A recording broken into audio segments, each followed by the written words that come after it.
Toffoli é citado na Organização dos Estados Americanos em denúncia sobre desmonte no combate à corrupção. A Transparência Internacional criticou decisões que prejudicam investigações na América Latina. E o Guilherme France, que é o gerente de pesquisa da ONG, citou o ministro Dias Toffoli em audiência na Comissão de Direitos Humanos da OEA. Representante da ONG mencionou a decisão monocrática de Toffoli que anulou todos os processos da Lava Jato contra Marcelo Odebrecht e, segundo France, essas decisões têm gerado reflexos sistêmicos em outros países da América Latina, pois o judiciário brasileiro impede o envio de dados e depoimentos para investigações no exterior. Em fevereiro, Toffoli também anulou todos os atos da Operação Lava Jato contra o ex-ministro Antônio Palocci, e o Brasil, assim, atingiu a sua pior pontuação no índice de percepção da corrupção mantido pela Transparência Internacional, empatando com países como Nepal, Algéria e Níger. Doutor Cília, a Transparência Internacional, lembramos que foi incluída no inquérito do fim do mundo, não sabemos por quê. Não temos acesso aos autos, não sabemos quais são as acusações, só sabemos que uma ONG que denuncia a corrupção está sendo investigada pelo próprio Supremo Tribunal Federal. Na sua opinião, esta denúncia poderá mudar alguma coisa, pelo menos a nível internacional? Poderá mudar que ela pode ser punida, talvez ainda mais, né? No Brasil é assim, se você aponta o dedo para alguém, o seu dedo é preso, o problema é o dedo, né? O problema não é aquilo para o qual você aponta. A gente vive aqui uma inversão completa de coisas. Como bem disse, inclusive, a ONG, a gente parou de exportar corrupção, a gente passou a exportar impunidade. E é isso que, infelizmente, tem sido a tônica da visibilidade internacional do Brasil. Brasil, que antes era conhecido por carnaval, por samba, agora a gente está sendo conhecido por censura, a gente está sendo conhecido por impunidade e estamos nos visibilizando mesmo por isso.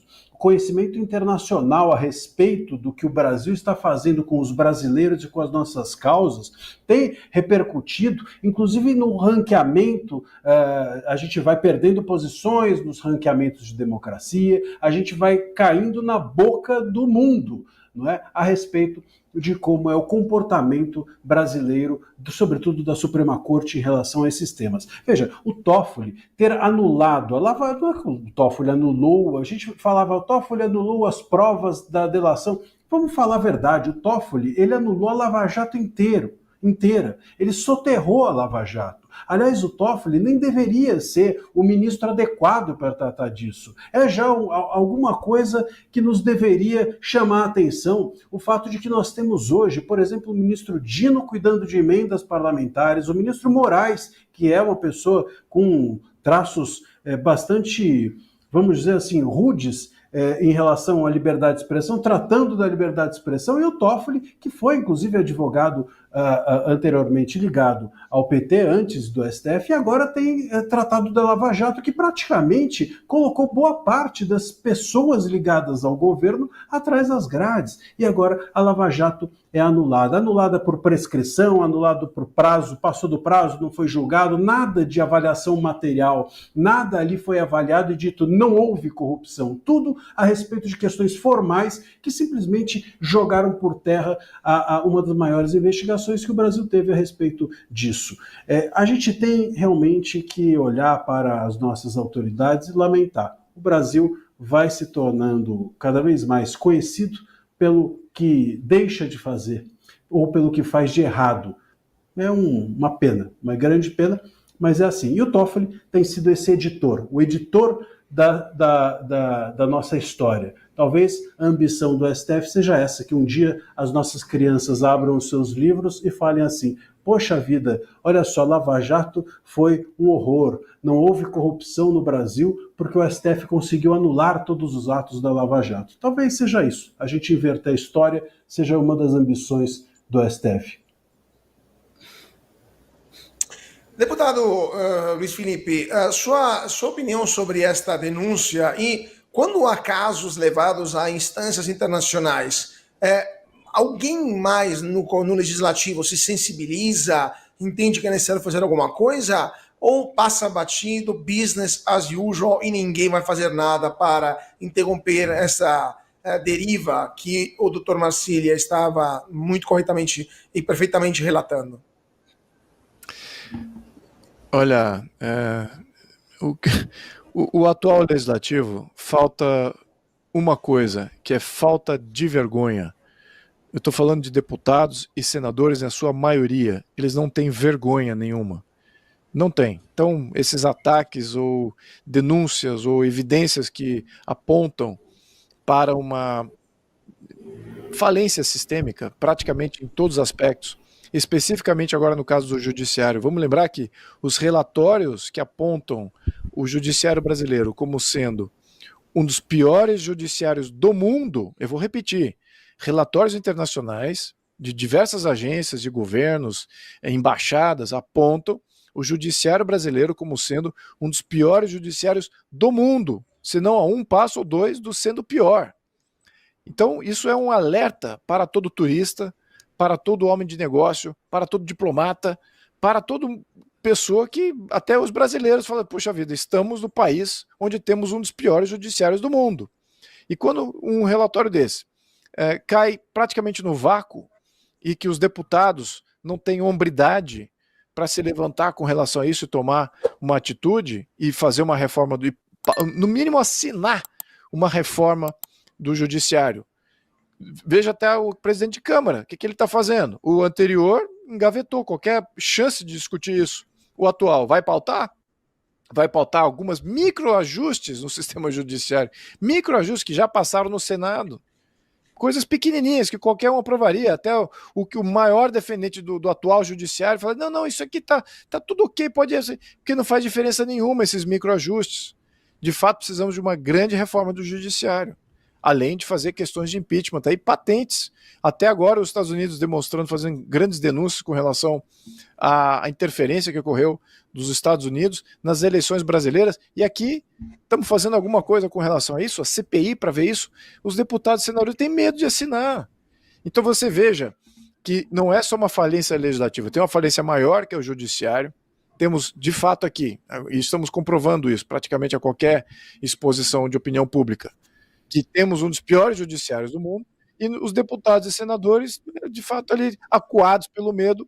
Isso fala mais alto do que a hombridade de querer representar o país na altura do que ele merece. Então, precisamos de um novo legislativo. Precisamos apontar que isso que estamos vivendo, em termos de representatividade, precisa mudar em 2026. Precisa mudar. E o eleitor, aqui, mais uma vez, infelizmente, temos que chamar o eleitor a fazer essa grande mudança. Porque é isso que está faltando, idoneidade. Eu vou até botar aqui, pode até ser alguém do centro, mas que tenha idoneidade. Isso aqui é importante. Tem a hombridade de querer representar o país e tem instituições de verdade. Nós temos falência sistêmica em todo lugar. E quando a gente evita de fazer reforma em uma, isso acaba contaminando todo o resto, que nem uma boa maçã podre. É isso que está acontecendo. O STF segue a PGR e encerra o caso contra o governador do Distrito Federal. Alexandre de Moraes arquivou a investigação contra Ibanez Rocha pelo caso do dia 8 de janeiro. O governador, então, não será mais processado por suposta omissão nos atos que levaram ao acontecimento do dia 8 de janeiro. Da decisão seguiu o entendimento da Procuradoria-Geral da República, que não viu uma justa causa para prosseguir com o inquérito penal. A PGR apontou que, abre aspas, fatos relatados não revelam a causa para o prosseguimento, fecha aspas, após o esgotamento das diligências viáveis. Paulo Gonet afirmou não haver uma linha investigatória idônea contra o governador. Então já passa a palavra para Jorge Serrão. Serrão, será que isso poderia ser o prelúdio para algo parecido com os acusados do inquérito da Polícia Federal, inclusive o ex-presidente Bolsonaro, e eventualmente também entre os presos ou exilados do dia 8 de janeiro? Só se um milagre acontecesse. Mas milagres acontecem em Brasília. A turma da Esplanada lá poderia pedir canonização ao Papa Chiquinho. A turma da Esplanada não é mole, não. Conseguiu o milagre de livrar Ibanez Rocha. Lobby político. ele, um poderosíssimo advogado, mexeu os pauzinhos em Brasília, junto à juristocracia, e conseguiu o seu devido perdão. Naquele momento em que ele chegou a quase ser indiciado, chegou a ser afastado, houve intervenção federal no Distrito Federal, Ibanez estava em baixa, correndo perigo, mas se recuperou. E aí conseguiu articular e se salvou. Quem é amigo da juristocracia não morre pagão em Brusundanga. Esse é o ponto.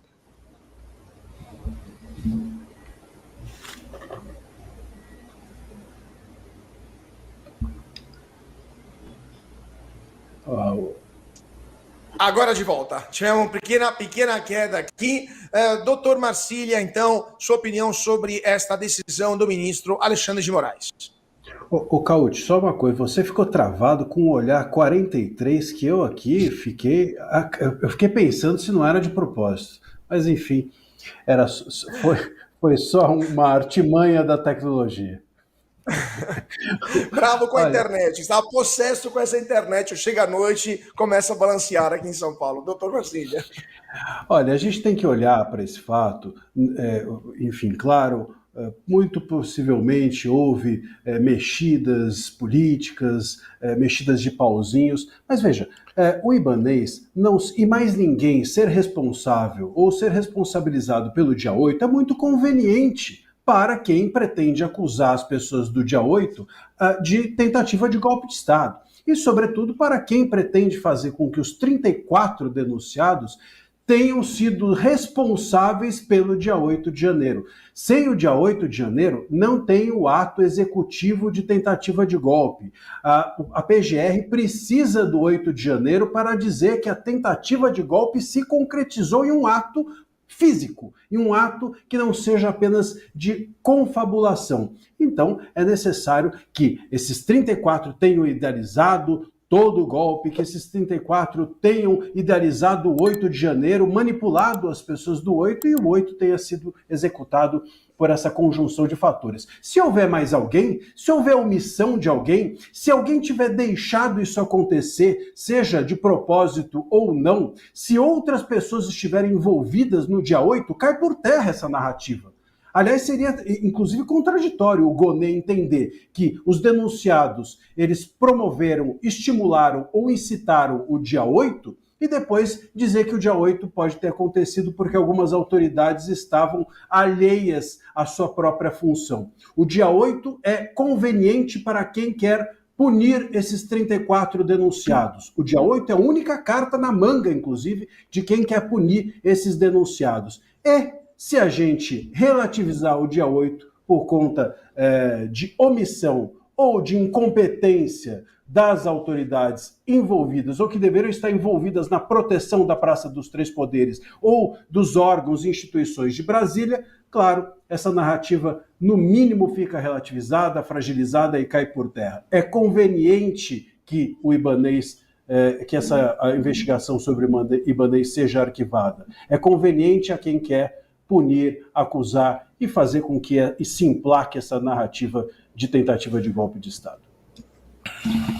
Tarso, sua opinião sobre esta decisão do ministro e o que poderia acontecer com os outros processos em andamento? Assim, Cauti, é difícil dar uma opinião quando você não tem alguma coisa clara, um Estado de Direito, você não tem onde se manter. Não tem um pilar, não tem uma sustentação. Porque esse governador foi afastado por 90 dias. Qual foi a justificativa desse afastamento?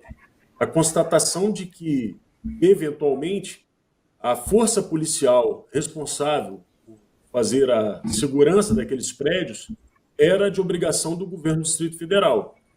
Portanto, se não foi constatada nenhuma falha, logo a responsabilidade deveria se...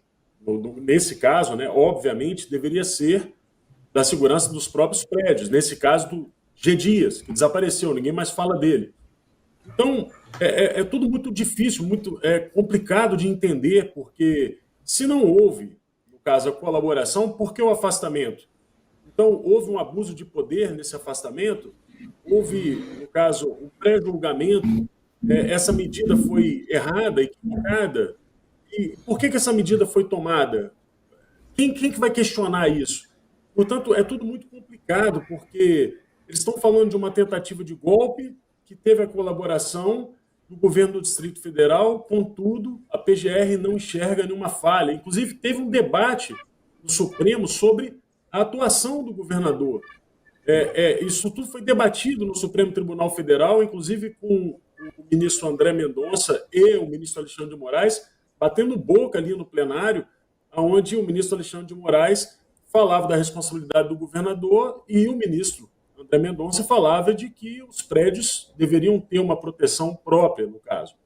Então, assim, é muito complicado compreender esse processo e agora, se não houve essa colaboração do governador do Distrito Federal, talvez seja porque não houve uma conspiração para o golpe. Então, se não houve uma conspiração para o golpe, como é que eles vão continuar punindo as pessoas? Realmente é muito complicada essa situação, Cauti. Eu não sei nem como opinar. Se não houve responsabilização, não sei por que do afastamento e não sei por que quem afastou também não precisa responder. Bem, são as coisas desse Brasil sem direito. A verdade é essa. Pois é, deputado, o Darcio justamente estava relembrando, cadê o G. Dias nisso tudo, que era responsável pela segurança do Palácio do Planalto, dos outros prédios que foram invadidos, e se o Ibanez não é responsável, quem sabe também os chefes das polícias que foram presos, também, o que vai acontecer com eles e com todos os outros presos do dia 8 de janeiro? Afinal, não houve algo que poderia ser enquadrado com algum tipo de crime no Código Penal? Qual a sua opinião sobre essa mudança de posicionamento da PGR e do ministro Alexandre de Moraes? Bem, quando houve afastamento de Ibanez, eu nunca entendi o porquê que ele tinha alguma culpa. O Ibanez tem responsabilidade pelo Distrito Federal. Agora, os prédios federais, em sua representação dos poderes da República, eles têm soberania até de proteção própria. Todos eles têm polícias dedicados aos poderes individuais. Tem polícia do judiciário, tem polícia do legislativo e tem polícia do executivo. Então, existe aí uma soberania de área e de territorialidade cuja responsabilidade são dos poderes federais e não do governador. Então, não entendi, a priori, porque ele tinha sido afastado. Talvez uma tentativa política de associar a culpa de qualquer omissão a uma entidade não relacionada àqueles que estavam ali, de fato, seria a responsabilidade deles. Então, jogando aí para uma terceira pessoa. Agora, o governador, aí, por outro lado, então, como não havia justificativa de ter afastado ele, talvez eles tenham olhado esse caso com uma certa predileção. Mas essa predileção também é muito conveniente, porque o governador tem contatos empresariais, tem contatos em todo o meio jurídico, também tem contatos políticos, partido político é o mesmo, lembrando que quem nomeou Moraes é o mesmo partido e o mesmo partido praticamente, é o MDB, foi o Temer que nomeou Moraes, então pode ser que tenha uma conexão na retaguarda, aí, no back-office, de conversa, que tenha criado essa saída. Então eu vejo como, primeiro, que não vejo caso contra ele, mas segundo, que eu vejo aí um privilegiamento de um que tem de fato aí um foro mais do que privilegiado, que conta aí com esses canais subalternos aí de comunicação e talvez de aceleramento das suas condenações. Com relação ao impacto nos outros, eu não vejo isso como sendo indício nenhum. Por quê? A narrativa que se criou com o ato de 8 de janeiro é uma narrativa que defende todas essas intervenções que foram criadas ou executadas pelo judiciário nos últimos 2 anos. Então, se nós finalmente concluirmos que o ato de 8 de janeiro foi um ato de vandalismo, não foi tentativa de golpe nenhum, se isso for de fato levado à tona e ser aceito como uma verdade absoluta, então o que o judiciário cometeu nos últimos 2 anos foi um absurdo, foi um crime. E eles nunca vão, de fato, deixar essa peteca cair, porque isso incrimina todos do judiciário. Então eu não vejo eles abrindo mão dos outros processos, infelizmente. O presidente assinou um decreto que impede o aumento da tarifa de Itaipu. A medida usa o superávit de 1,5 bilhão de reais para segurar os preços até o final do ano. Com esse decreto, é impedido o reajuste de 6% na tarifa da hidrelétrica previsto para esse mês, uma medida elaborada pelo Ministério de Minas e Energias, que será publicada no Diário Oficial da União nesta quinta-feira. O decreto concede à ANEEL autoridade para realizar compensações nas contas sempre que houver saldo nas finanças da usina. A previsão de superávit para este ano é de 1,5 bilhão de reais, dos quais 333 milhões serão usados imediatamente para evitar o aumento. Segundo assessores do Planalto, o superávit ocorre por causa da frustração na geração de energia causada pela seca. E antes de passar a palavra para o deputado Luiz Felipe sobre essa pauta. Deputado, lembramos também que Itaipu acaba de se envolver em mais um escândalo durante a gestão petista pela compra de 3.150 bolas esportivas para o projeto social, gastaram 630 mil reais e tem mais bolas do que crianças, né, para brincar. Gastaram 2 bilhões de reais desde março de 2023, quando Enio Verri assumiu como diretor-geral da parte brasileira da usina, isso em convênios socioambientais, mais de 120 convênios assinados. Naquele caso das bolas, cada bola custou 200 reais, imagina uma bola que custa 200 reais. Outro programa questionado é um de capacitação AMP 4.0, custou 48 milhões de reais. O que está acontecendo, na sua opinião, deputado, com Itaipu? Voltou a farra e cadê o Tribunal de Contas da União? Cadê as procuradorias, assim, federal, a Procuradoria da República? Cadê o judiciário nisso tudo? O judiciário tem o dedinho lá, porque o judiciário não quer que se crie uma CPI, de que se investigue se está se fazendo uma boa administração dessa empresa estatal, porque na justificativa deles é porque é binacional. Eu falei, pô, engraçado, será que os paraguaios não teriam interesse de saber que a administração brasileira, da metade que lhes cabe, é um desastre? A verdade é essa. Itaipu não está sendo usada da maneira devida. Itaipu não está sendo usada para a geração de energia elétrica. E os recursos que são gerados dentro da empresa, eles são usados de forma política. Não só esse que você mencionou, há outros desvios absurdos. Financiou Janja Palusa, ajudou também a fazer uma mobilização contra a Lava Jato, convidando vários juristas para vários eventos, fora de desvios bilionários aí para várias ONGs. E o que é pior, está fazendo assentamento de terra para índio que nem se sabe se é brasileiro, em terras brasileiras. Além disso, tem todos os indícios de que Itaipu está beneficiando cidades em fazendo parques, em fazendo obras públicas, ou seja, como se fosse aí um caixa estendido do governo, um orçamento escondidinho ali dentro dos gastos de Itaipu, de fazer política pública para beneficiar políticos associados ao governo, tanto nos ministérios como no próprio partido do governo. Então você veja o desvio de função, é isso. E olha, Itaipu é apenas uma das estatais. A mesma coisa deve estar acontecendo na Petrobras, nos Correios e tudo mais onde o governo tem ou uma participação controladora ou uma participação influenciadora. Então isso é o que é esse governo, isso é o que é o governo PT, é um governo criminoso. É isso que estão praticando crime às vistas. Aí quando você denuncia o crime, pronto, vai lá e cria uma lei, uma salvaguarda jurídica para preservar aquele pessoal lá. É por isso que a gente tem que fazer uma limpa, uma rapa geral em todo esse tipo de prática. Temos que reverter um monte de medidas que eles tomaram desde que assumiram o poder, inclusive aqui até a reforma tributária, que vai dar muito mais poder a essa gente.